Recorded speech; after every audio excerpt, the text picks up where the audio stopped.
അപ്പോൾ പോസിറ്റീവായാലും നെഗറ്റീവായാലും അതിൻ്റെ പിന്നിലെല്ലാം ദൈവത്തിൻ്റെ ഒരു പരിപാലനയുണ്ട്.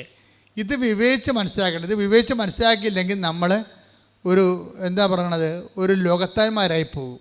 എല്ലാം മാനുഷികമായിട്ട് എടുക്കും, എന്നിട്ട് മുറിവേക്കും, എന്നിട്ട് അതിനനുസരിച്ച് നമ്മൾ പെരുമാറും. അപ്പം ജഡിക അരൂപിയാണ് നമ്മൾ പ്രവർത്തിക്കുന്നത്, ജഡാരൂപിയാണ്. ഒരു മനുഷ്യനിൽ 3 അരൂപിയാണ് പ്രവർത്തിക്കുന്നത് സാധാരണ. ഒന്ന് ജഡാരൂപി, ഒന്ന് ലോകാരൂപി, ഒന്ന് ദൈവാരൂപി.